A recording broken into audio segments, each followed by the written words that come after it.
Welcome to artwork drawing and design academy. खरं तर ह्या चॅनलवरनं मी 2020मध्ये म्हणजे ऑलमोस्ट 3 वर्षापूर्वी माझा पहिला व्हिडिओ रेकॉर्ड केला होता आणि अ, त्या वर्षी मात्र एक साधारण 6 ते 7 महिने रेग्युलरली आम्ही ह्या चॅनलमधनं कंटेंट क्रिएशन केलं आणि मुलांसाठी कंटेंट क्रिएट केलं आणि त्याच्यानंतर मात्र चॅनल हे कम्प्लिटली नीलवर होतं ऑलमोस्ट 3 वर्ष. तर अशा सिच्युएशनमध्येही जे सबस्क्रायबर्स या चॅनलला चिटकून राहिले आणि ज्यांनी त्यांचं सबस्क्रिप्शन ठेवलं आहे आणि ज्यांनी माझं चॅनल पाहिलं, त्या व्ह्यूवर्ससाठी आणि सबस्क्रायबर्ससाठी खूप खूप आभार. ओके. खरं तर ह्या ह्या सबस्क्रायबर्समुळेच मला एक इन्स्पिरेशन मिळतं आणि बूस्ट मिळतं कंटेंट क्रिएशनसाठी. आणि चॅनलवरचे जे सबस्क्रायबर आहेत, मला माहीत आहे की कमी आहेत सध्याला. पण जे कोणी सबस्क्रायबर आहेत माझ्या चॅनलवर, ते मला पूर्ण कॉन्फिडन्स आहे की ज्या पद्धतीचे कमेंट्स येतात आणि ज्या पद्धतीने मुलांनी जे काही खाली लिहिलेलं आहे व्हिडिओजच्या खाली, तर त्याच्यावरनं मला पूर्ण कॉन्फिडन्स आहे की माझा जो कोणी व्ह्यूवर आहे, तो खरंच एका डिग्निटीने हे चॅनल पाहतो आणि अ, त्याच्यामुळे मला कुठेतरी असं वाटलं की मी पुन्हा ह्या चॅनलवरनं बोलावं आणि ह्या चॅनलवरनं मला जे काही येतं, माझ्याकडे जे काही आहे, तर मॅक्सिमम मुलांपर्यंत ते पोचावं. आणि बरंच असं काही आहे, फक्त जे स्कूल ऑफ आर्टबद्दल नाही, तर खरं तर आर्ट फील्डबद्दल किंवा आर्टचा जो प्रवास आहे, क्रिएटिव्हिटीचा जो प्रवास आहे, त्याबद्दल मी खूप काही मुलांना देऊ इच्छिते. तर ते करण्यासाठी हे एक सगळ्यात बेस्ट साधन आहे YouTube. म्हणून मी खरं तर परत हे चॅनल रिवाईव्ह करायचं ठरवलं. चॅनल फॉल्टवर असण्याचं खरं एक फार मोठं कारण होतं आणि ते मला इथे बोलून दाखवायचं आहे खरं तर. आणि बोलणं गरजेचं आहे की जे काही कारण होतं ते म्हणजे असं की चॅनल जेव्हा आम्ही कंटेंट क्रिएशन रेग्युलरली करत होतो, तर त्या दरम्यान माझे असं हे लक्षात आलं की साधारण 70% ऑफ व्ह्यूवर्स जे होते, ते चॅनलला सबस्क्राईब न करता चॅनल पाहत होते. म्हणजे जे काही चॅनलवर आता सबस्क्रिप्शन दिसतं, ते खरं 30% आहे. almost 70% of viewers are viewing channel without subscribing to the channel. So somewhere मला as an artist, as an content creator किंवा मेंटर म्हणा, टीचर म्हणा, मला हे थोडंसं खूप डिसअपॉइंटिंग वाटलं किंवा वाटत होतं आणि अनावधानाने खरं मी ह्या चॅनलवरनं कंटेंट क्रिएशन बंद केलं. असं काही फार कॉन्शियसली मी हा डिसिजन घेतला असं नाही. आणि पेंडेमिक नंतर माझ्या अकॅडमीबद्दल ही माझी अकॅडमी आहे आणि अकॅडमीमधला लोड वाढला. खरं तर ऑनलाईनचं त्यातल्या त्यात प्रस्त कमी झालं आणि अकॅडमीवरचं जे लोड होता तो वाढला. त्याच्यामुळे मी अनावधानाने या चॅनलवरनं अपलोड करायचं कमी केलं होतं. पण आता मात्र मला पुन्हा एकदा असं वाटलं की आपण मुलांपर्यंत पोहोचावं आणि जर हे आपल्याला साधन अवेलेबल आहे, तर आपण त्याचा वापर नक्की करावा. तर पुन्हा एकदा जे माझे सबस्क्रायबर्स ज्यांनी मला सबस्क्राईब करून पाहिलेलं आहे आणि तेही सबस्क्रायबर ज्यांनी मला सबस्क्रिप्शन न करता, ते व्ह्यूअर्स ज्यांनी मला सबस्क्रिप्शन न करता व्ह्यू केलेलं आहे, त्यांनाही मनापासून आभार. कारण का शेवटी मला व्ह्यूज तर मिळालेलेच आहे. तर ह्या नोटवर आपण सुरुवात करूयात आता. पुन्हा एकदा सांगते की चॅनल प्लीज सबस्क्राईब करून पहा. कारण का चॅनल जर तुम्ही सबस्क्राईब केलं, तर त्याच्याने मला as a content creator boost मिळतोच. पण मी जे काही सांगते, तर ज्या लोकांना ह्या बाबतीत माहिती नाही आहे खरं, फार अज्ञान आहे, तसं पाहिलं मी असं नाही सांगत आहे की मी खूप काही ज्ञानाच्या गोष्टी सांगते. खरं हे सेल्फ प्रोक्लेम केल्यासारखं झालं, तर तसं नाही करत आहे मी. पण मला असं वाटतं की ह्या फील्डबद्दल जनरली फारच अज्ञान आहे आणि एक अंधार आहे. तर त्याच्या बाबतीत मला जर काही करता आलं, तर ते मला करता यावं आणि त्याच्यासाठी मला तुमचा सपोर्ट लागणार आहे. ॲज अ व्ह्यूवर, व्ह्यूवर तुम्ही जर चॅनल सबस्क्राईब केलं, तर एक जे काही मी कंटेंट क्रिएट करते, त्याला एक शिक्कामोर्तब त्याच्यावर एक शिक्कामोर्तब होतो आणि त्याला एक ऑथेंटिसिटी मिळते आणि त्याच्यामुळे प्लीज चॅनलला सबस्क्राईब करून पहा. ओके. आता तर ह्या नोटवर आपण सुरुवात करूयात. तर चॅनल स्पेसिफिकली जे असल्यामुळे, जे स्कूल ऑफ आर्टबद्दल असल्यामुळे, जी एंट्रन्स आहे त्याच्याबद्दल असल्यामुळे मला कुठेतरी असं वाटलं की आपण जे सिलेबसपासूनच सुरुवात करूयात खरं तर.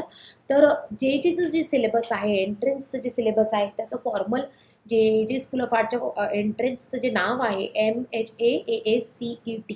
Okay, AACCET. हा खरं फार दिव्यच आहे हे पाठ करणं म्हणजे माझ्यासाठी तरी. मला कधीच पाठ होत नाही. ठीक आहे चला. तर तर हे जे एक्झाम आहे ना, ह्यात मला असं वाटतं ह्या एक्झामच्या सिलेबस बाबतीत खरं काही मोठं नाही आहे. तुम्ही जर ऑनलाईन गेलात, तुम्ही वेबसाईटवर गेलात जेच्या, तर तुम्हाला सगळं मिळेल की किती सब्जेक्ट असतात, किती मार्क असतात आणि किती वेळात ती एक्झाम होते आणि हे सगळे जे डिटेलिंग आहेत, ह्या ज्या फॉर्मल डिटेलिंग आहे त्या तुम्हाला खूप तुम्हाला ऑथेंटिक पाहायचं असेल तर तुम्हाला ह्या जी वेबसाईट आहे त्याच्यावर मिळेलच. आणि त्या व्यतिरिक्त एवढ्या चॅनल्समधनं हे बोलले गेलेलं आहे, भरपूर बोललं गेलेलं आहे.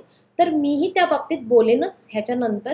पण त्याच्या आधी मला एक गोष्ट फार अशी वाटते, की जर तुम्ही जेची एंट्रन्स देणार आहात, जेच्या एंट्रन्ससाठी परीक्षेसाठी तयारी करत असाल, तर किंवा तयारी करायची असेल तुम्हाला, तुम्ही 8वी-9वीत असाल आणि तुम्ही विचार करत असाल, की तुम्हाला जे स्कूल ऑफ आर्टला जायचं आहे किंवा आर्टचं शिक्षण, कलेचं शिक्षण घ्यायचं आहे.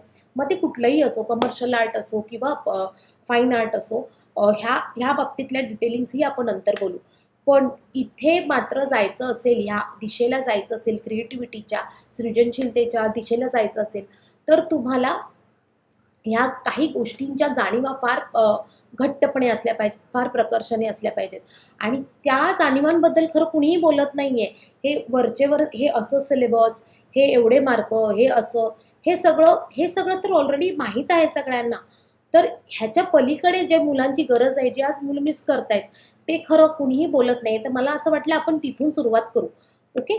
तर ह्या व्हिडिओमध्ये आपण मुळात ह्या बाबतीत विचार करणार आहोत किंवा ह्या बाबतीत बोलणार आहोत, की तुम्ही सिलेबसही अभ्यासायच्या आधी पूर्वतयारी जी तुमची असते, ती तुम्ही काय करायची असते, की सिलेबसपर्यंत पोहोचायच्या आधी पण आपल्याला ही परीक्षा द्यायची आहे, आता आर्ट क्रिएटिव्हिटीची परीक्षा द्यायची आहे आणि आपण एका ह्या काय म्हणतात त्याला, एका प्रख्यात नामवंत इन्स्टिट्यूटमध्ये आपण जाणार आहोत. जायची इच्छा तरी आपण बाळगतो आहोत निदान. तर आपल्याकडे काय असलं पाहिजे ह्याची जाणीव ॲज अ स्टुडंट तुम्हाला होणं गरजेची आहे. आणि त्या जाणीवांबद्दल हल्ली कुणीही बोलत नाही तसंसं फारसं. कारण थोड्याशा त्या जाणीवा खरं फार रिस्पॉन्सिबिलिटीच्या असतात आणि फार एवढ्या काही काय म्हणतात त्याला, फील गुडवाली वाईब नसते त्याच्यात. तर त्याच्यामुळे ते कुणी बोलत नाही. पण मला असं वाटतं हे बोलावं म्हणून मी इथे बोलते. ओके. तर खरं तर जेजेच्या बाबतीत विचाराल ना मला, माझ्या बाबतीत मी बोलेनच कधीतरी व्हिडिओमध्ये, की मी कोण आहे आणि माझा प्रवास काय आहे, मी काय केलं आहे. पण मी जेजेमध्ये माझं एज्युकेशन झालेलं आहे. मी जेजे विद्यार्थी आहे आणि जेजेनी मला खूप दिलं आहे. त्याच्यामुळे हां, जेजेनी मला खूप दिलं आहे. तर त्याच्यामुळे मी जेजेच्या बाबतीत बोलत असताना खरं फार थोडीशी एका वेगळ्या टँजंटवर सेन्सिटिव्ह असते. कारण का मला माहीत नाही. पण मला असं वाटतं, की मला जे दिलंय, मला जे मिळालंय, ते इतरांपर्यंत पोहोचावं. इतरांपर्यंत मला भरपूर मुलांना ते सांगता यावं किंवा त्याचा फायदा व्हावा, हे मला खूप प्रामुख्याने वाटत असतं. तर आपण सुरुवात करूयात. ओके. तर जेजेच्या बाबतीत विचाराल तर जेजे म्हणजे मला ना जेजेची उपमा करायची झाली, तर मी त्या टचस्टोनबद्दल मला वाटतं, की जेजे एका टचस्टोनसारखं आहे, की जो टचस्टोन म्हणजे आपण त्याला पारस म्हणतो. तुम्हाला माहीत असेल हा स्टोन, की त्या दगडाच्या स्पर्शाने कुठल्याही वस्तूचं सोनं होतं. तर मी जेजेला असंच पाहते. जेजे बाबतीत भरपूर काही बोललं जातं किंवा आता कंटेम्पररी आर्ट सीनमध्ये डायनॅमिझम्स चेंज होत आहेत सगळे आर्टचे किंवा क्रिएटिव्हिटीचे, डिझायनिंगचं जे फील्ड आलं आहे, हे असं बरंचसं काही चाललेलं आहे आणि असं काय म्हणतात त्याला, ग्लोबलायझेशन चाललेलं आहे आणि बरंचसं काही बोललं जातं. पण मला अजूनही कुठेतरी फार कॉन्फिडन्स आहे आणि फार मी या बाबतीत ठाम आहे, की when you are talking about JJ school of art, it definitely holds a different dignity and the institute absolutely is like a touchstone. म्हणजे हे इन्स्टिट्यूट टचस्टोन सारखंच आहे, की त्याचा जर स्पर्श तुम्हाला करता आला, की त्याचा स्पर्श तुम्हाला झाला, तर तुमचं सोनं झाल्याशिवाय राहणार नाही. ओके. तर हे मला पूर्ण कॉन्फिडन्स आहे आणि त्याच्यामुळे ह्या अशा इन्स्टिट्यूटमधनं खरं तर ह्याच्या बाबतीत काही दुमतही नाही. कारण का आपण जर ज्याची हिस्ट्री पाहिली, तर आपल्याला इतकी नामवंत लोक ह्या इन्स्टिट्यूटमधनं आलेली दिसतात. म्हणजे अगदीच फाईन आर्टबद्दल तर बोल बोल बोलण्यासारखं झालं, जर फाईन आर्टबद्दल आपल्याला बोलायचं झालं तर अगदी नामवंत आर्टिस्ट म्हणजे रजा, सुजा किंवा एम.एफ. हुसेन ही अगदी जी काय म्हणतात ना आपली पॉप्युलर नावं, किंवा गायतोंडे म्हणा, बर्वे म्हणा, हे असे नामवंत व्यक्ती आपण पाहिलेलेच आहेत. Absolutely eminent artist we have already seen from this institute, from fine आर्टच्या डिपार्टमेंटमधनं. पण कमर्शियल आर्टच्या बाबतीतही म्हणाल ना, तर जे अगदी नावाजलेल्या उत्तमोत्तम पर्सनॅलिटी दिलेल्या आहेत. म्हणजे अगदी राजकारणापासून ते सिनेमापर्यंत. राजकारणात जर आपल्याला बोलायचं झालं तर राज ठाकरे किंवा सुप्रिया सुळे हे जे एल्युमनाईज आहेत. हे माहीत नाही किती जण बोलतात, पण मला या गोष्टी असं वाटतं की तुम्ही जेव्हा जेच्या जे सारख्या इन्स्टिट्यूटबद्दल तुम्ही स्वप्न पाहताय, तर तुम्हाला हे माहीत पाहिजे. कारण का ह्या सगळ्या गोष्टी तुम्हाला इन्स्पायर करणार आहेत. म्हणून मी कदाचित ह्या पूर्वतयारी म्हणून ह्या गोष्टी तुम्हाला सांगते. तर ह्या अशी दिग्गज व्यक्तिमत्व सगळ्याच फील्डमध्ये जे जरी आर्ट कॉलेज असलं तरी जे तुमचं पूर्ण ॲज अन व्यक्ती नक्कीच विकास करतं. मी म्हटलं तसं की सगळीकडे प्रोज अँड कॉन्स असतात. काही प्रोज असणार आहेत आणि काही कॉन्स असणार, तर आपण त्याच्याबद्दलही बोलू. पण इथे मी मात्र पॉझिटिव्ह पॉईंट्सबद्दलच बोलेन. काही नेगेटिव्ह गोष्टी असतीलही ज्या मी करेन डिस्कस. मला जर वाटलं डिस्कस करायच्या, असं नाही आहे. मी असं नाही म्हणणार की सगळंच अगदी पॉझिटिव्ह आहे. पण काही नेगेटिव्ह गोष्टी असतील तर त्या डिस्कस करेनच. पण मला पॉझिटिव्ह बाबतीत तर नक्कीच डिस्कस करायचे, कारण का ते तर त्रिकालादी सत्य आहेच. ओके. तर आपण पाहिलं की राजकारणापासनं तुम्ही सिनेमामध्ये बघाल तर नाना पाटेकर आणि अमोल पालेकर डायरेक्शनमध्ये, ॲक्टिंगमध्ये आणि इवन इतरही बऱ्याचशा फील्ड्स म्हणजे film direction, set designing, makeup artist, फोटोग्राफीमध्ये रिसेंटली तुम्ही पाहिलं तर अतुल कसबेकर यांचं नाव तुम्ही गुगल करा, तुम्हाला कळेल की ते व्यक्तिमत्व म्हणजे काय आणि त्याचं काम काय. तिथूनही पुढे जर तुम्हाला अगदीच पॉप्युलर नावं ऐकायची असतील तर आपले जे डायरेक्टर आहेत, चिनी कम, पा किंवा मिशन मंगल, ह्या सिनेमांचं सगळ्याच सिनेमांचं डायरेक्शन केलं आहे असं नाही. काही त्यांनी लिहिले आहेत, काही त्यांनी प्रोड्यूस केलेत. पण खूप हे पॉप्युलर सिनेमे ज्यांनी डायरेक्ट केलेत ते म्हणजे आर बाल्की. ते पण जे ॲल्युमनाय आहेत आणि त्यांनी मधनं even before he came into film direction किंवा film, he was working in art एजन्सीमध्ये. ते ॲज अ आर्ट डायरेक्टर काम करत होते आणि त्यांचा असा प्रवास आहे. तर हे सगळं हे सगळं आपण का डिस्कस करतोय, तर आपण ह्या इन्स्टिट्यूटमध्ये जाऊ इच्छितोय की तिथे ह्या अशा एमिनंट पर्सनॅलिटीज आपल्याला हे इन्स्टिट्यूट देत आहे किंवा हे इन्स्टिट्यूट घडवत आहे. आणि मग ह्या इन्स्टिट्यूटमध्ये जेव्हा तुम्हाला जायचं असेल तेव्हा तुम्हालाही ह्या गोष्टीची जाणीव पाहिजे की तुम्ही नक्की कोण आहात. ओके. तर ह्याचा विचार करा. हे जे मी म्हटले की पूर्वतयारी, सिलेबसच्या आधी पूर्वतयारी म्हणजे तुम्ही कोण आहात, तुम्ही खरंच कोण आहात ह्याचा पूर्णपणे विचार करायचा आणि तुम्ही कोण असले पाहिजे हे महत्त्वाचं. तर इथे मला ना एक गोष्ट बोलायची आहे, ती म्हणजे अशी की तुम्ही इतर फील्डबद्दल बघाल तर डॉक्टरी म्हणा किंवा इंजिनिअरिंग म्हणा, CA म्हणा, MBBS जी व्यक्ती करत असते किंवा इतर कुठल्याही फील्डमध्ये जी व्यक्ती असते, लॉ करत असतात, तर त्यांचा ना एक वेगळाच ऑरा असतो आणि एक वेगळाच काय म्हणतात त्याला दिमाग असतो. पण खरं आर्टिस्ट जो असतो किंवा क्रिएटर जो असतो किंवा जे मूल सेन्सिटिव्ह आहे, जो स्टुडंट फार सेन्सिटिव्ह आहे आणि तो ही अशी स्वप्न पाहतो की त्याला आर्टमध्ये जायचं आहे किंवा क्रिएटिव्हिटीमध्ये त्याचं करिअर करायचं आहे, तर कुठेतरी सामाजिकरित्या मला हे असं बघण्यात येतं की त्याचं जे मोराल बूस्टिंग असतं ना, ते त्याला स्वतःलाच करायला लागतं. कारण का त्याची आरती ओवाळणारं इथे कुणीही नाही आहे. ओके. आणि जर असेल तर तुम्ही फार लकी आहात. या बाबतीत आपण बोलू, या पॉईंटवर आपण येऊ. तुम्ही जर ह्या परीक्षेचा विचारही करत असलात तर तुम्हाला हे पूर्णपणे माहीत असलं पाहिजे की तुम्ही कुणीही कॉमन व्यक्ती नाही. ओके. आणि ह्याचं जर एक्झाम्पल द्यायचं झालं तर मी असं नेहमी सांगते पालकांना किंवा मुलांना की तुम्ही तुमच्या घरातनं बाहेर पडा आणि तुम्ही रस्त्याने चालत जा.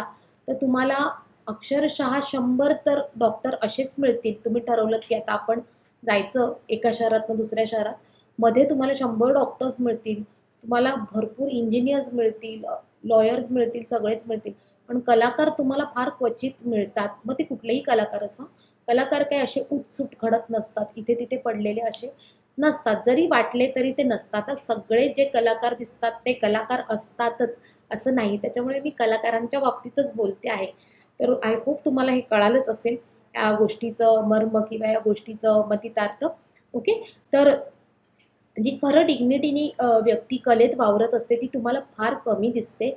आणि म्हणूनच तुम्हाला हे लक्षात घ्यायचं की तुम्ही अशा गोष्टीकडे चाललेले आहात, तर तुम्ही हा विचारही करताय तर तुम्ही फारच स्पेशल आहात. You are not someone who is common. आणि जर तुम्ही कॉमन नाही आहात तर मग तुमचा दृष्टिकोन, जगाकडे पाहण्याचा तुमचा दृष्टिकोन हा फार वेगळा असला पाहिजे. हा हा खरं एका कॉमन मॅन या अ, अ, जे इतर व्यक्तिमत्व आहेत त्यांच्यापेक्षाही पुढे जाऊन तुमची कलाकाराची दृष्टी असली पाहिजे. तुमचा जो पर्स्पेक्टिव्ह आहे पाहण्याचा तो अतिशय वेगळा असला पाहिजे. तुमचं ऑब्झर्वेशन त्या लेव्हलवर असलं पाहिजे. तुम्ही एका वेगळ्या टँजंटवर तुम्हाला गोष्टी दिसल्या पाहिजेत, म्हणजे ज्या इतरांना दिसत नाहीत त्याही तुम्हाला दिसल्या पाहिजेत आणि ज्या इतरांना जाणवत नाहीत त्याही जाणीवा तुम्हाला झाल्या पाहिजेत. आणि तुमचं व्यक्तिमत्व हे इतकं सेन्सिटिव्ह आणि इतकं काय म्हणतात ऑब्झर्वेंट असलं पाहिजे, म्हणजे स्पॉन्जसारखं असलं पाहिजे की ते तुम्हाला असं तुम्हाला जे काही दिसतंय आसपास ते तुम्हाला you should be absolutely observant and sensitive person. Okay. हे तुमच्यात गुण असले पाहिजेत. आणि हा सेन्सिटिव्हपणा काही 9 ते 12:30 किंवा 9 ते 6 असा नसतो. हा वेळेशी निगडीत नसतो. तुम्हाला आता हे लक्षात घ्यावं लागेल. दुसरा मुद्दा म्हणजे तुम्हाला आता हे लक्षात घ्यावं लागेल की तुम्हाला ह्या अशा फील्डमध्ये जाताना तुमचं काम इथे सुरू होतं आणि इथे बंद होतं असं तुम्हाला करता येणार नाही. तुम्ही जरी विद्यार्थी आहात, तुम्ही जरी एंट्रन्सचा विचार करायला लागलेले आहात, तरी तुम्हाला आता तुमचं पर्सनॅलिटी अशा पद्धतीने ट्रान्सफॉर्म करायला लागेल की 24 तास तुम्ही एका कलाकारासारखा विचार करता. मग तुम्ही रस्त्याने चालत असाल तरी तुमचं ऑब्झर्वेशन रस्त्यावरनं चालताना एका कलाकारासारखं असलं पाहिजे.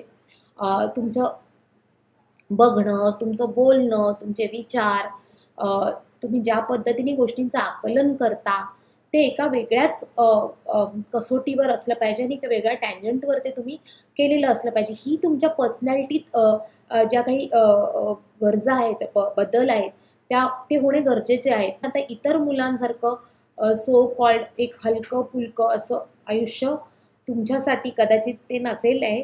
आणि तुम्हाला 24 तास ऑन ड्युटी राहण्याची तयारी असली पाहिजे आणि त्या स्पेसमध्ये तुम्ही वावरलं पाहिजे. खरं त्या स्पेसची तुम्हाला इतकी नंतर सवय लागते किंवा झिंग असते त्या स्पेसची की नंतर एकदा का तुम्ही त्या स्पेसमध्ये शिरलात म्हणजे सगळीकडे असं एका वेगळ्या नजरेने पाहणं, एका कलाकाराच्या नजरेने पाहणं हे जर तुम्ही करायला लागलात ना त्याच्यानंतर तुम्हाला त्याच्यातून निघता येणं शक्य नाही. मग ते तुम्ही कुठे अक्षरशः तुम्ही बाथरूममध्ये जरी असलात तरी तुमचा दृष्टिकोन हा किंवा अक्षरशः तुम्ही कुठेही अगदी बसस्टॉपवरही उभा असलात तरी तुमचा दृष्टिकोन हा एका वेगळ्या कलाकारासारखा असतो आणि मग ते त्याच्यातून निघणं शक्य होत नाही. पण त्याच्यात तुम्हाला कॉन्शियसली एंटर करावं लागेल. तुम्ही मूळतः त्याच्यात आहेत तर चांगलीच गोष्ट आहे. पण तुम्हाला हे कॉन्शियसली एंटर करायला लागेल. ओके. म्हणजे तुम्हाला हे लक्षात घ्यायला लागेल की आता तुम्ही कुणीही कॉमन नाही.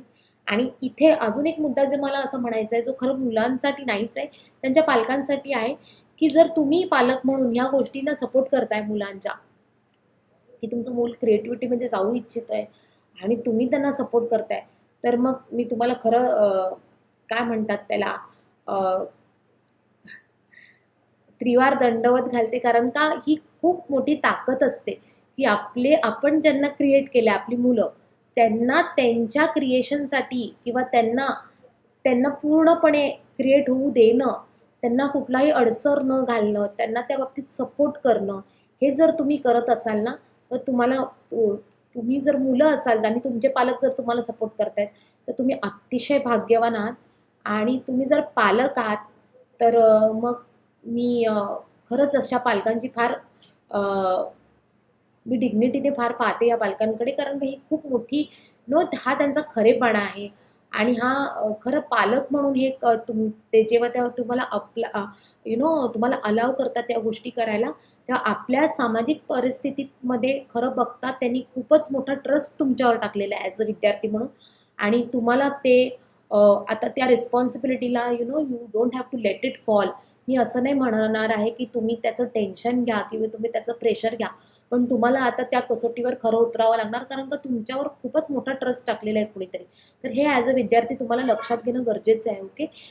आणि हे इथे अगदीच स्पष्टपणे मांडायचं झालं ना, तर ही काही अशी खूप टाइमपास सारखी फील्ड नाही की अशी येता जाता होता होता करता करता होईल, असं हे नाही आहे. तर हे म्हणजे तुमचं आयुष्य बदलणारी गोष्ट आहे आणि खूप सुंदर आहे. हे हे मुळात लक्षात घ्या. आणि हे जेव्हा तुम्हाला हळूहळू जाणीवा व्हायला लागतील आणि ह्याची जाणीव तुमच्यात मुरायला लागेल किंवा हे तुम्हाला वाटायला लागेल, त्याच्यानंतर मग आपण सिलेबसबद्दल बोलण्यात आणि सिलेबसबद्दल अप्रोच करण्यात काही पॉईंटही आहे. ओके. तर ह्या एवढ्या गोष्टी मला खरं तर तुमच्याशी बोलायच्या होत्या. सिलेबसला टेक्निकली हात घालण्याच्या आधी, कारण का टेक्निकल सिलेबस हे आपण बोलूच, त्याच्यात काही मोठं नाही आहे. ओके. पण हे तुमचं ॲज अ पर्सन तुमची जी पर्सनॅलिटी ट्रान्सफॉर्म झाली पाहिजे. कुठलीही गोष्ट करण्याआधी तुम्ही ते झालेले असले पाहिजे असं मला वाटतं. म्हणजे जर तो CA होणार असेल तर तो CA आधीच वाटला पाहिजे. जर तो इंजिनियर होणार असेल तर तो इंजिनियर आधीच वाटला पाहिजे. म्हणजे बाळाचे पाय पाळण्यात दिसतात ना, तसंच अगदी तुम्ही जर आर्टिस्ट होणार आहात, तुम्ही जर कलाकार किंवा creator, designer, architect, fine artist, तुम्हाला जे नावं द्यायची ती द्या. पण तुम्ही जर ते होणार आहात तर तुम्ही ते झालेले आधीच दिसले पाहिजे. तुमचं पर्सनॅलिटी ट्रान्सफॉर्मेशन झालेलं पाहिजे. आणि त्या ट्रान्सफॉर्मेशन म्हणजे काय, की काय वेगळेपणा असतो हे ट्रान्सफॉर्मेशन, हे तुम्हाला कळणं गरजेचं आहे. हे हळूहळू तुमच्यात मुरायला लागेल. तेव्हा मग सिलेबस ना तुमच्यासाठी सोपं होईल, कारण का आता तुमची मानसिक तयारी झालेली आहे. फक्त टेक्निकल तयारी करायची आहे. मानसिक तयारी आणि टेक्निकल तयारी ही दोन्ही जर इक्वली झाली तरच तुम्हाला रिझल्ट मिळतील. तुम्ही फक्त टेक्निकली तयारी करतायत, पण खरं तुम्ही पर्सनॅलिटी म्हणून ते नाहीच आहात आणि तुम्ही एखादा सिलेबस करताय, तर त्याला काहीही अर्थ नाही. सिलेबस करण्याला आणि मार्क काढण्याला काहीही अर्थ नाही, जर ते सिलेबस, ते जे काही त्या सिलेबसचं उद्दिष्ट आहे किंवा ते सिलेबस करण्यामागचं जे काही इंटेन्शन आहे ते तुमच्यात दिसत नाही आहे, ते तुमच्यात रिफ्लेक्ट होत नाही आहे, then it is making no sense. Okay. तर म्हणून ह्या गोष्टी ज्या मी काही डिस्कस केल्या ना, त्या तुम्ही ऐका. आणि व्हिडिओ लांबला असेल तर माफ करा, कारण का थोडक्यात मला बोलणं शक्य होत नाही. पण ह्या गोष्टी आहेत. ओके. आणि slowly you will start transforming and you will understand. आणि या नोटवर आपण थांबूयात. यापुढे आपण मग सिलेबसबद्दल टेक्निकली जे बोलायचं ना, ते आपण बोलूच. ओके.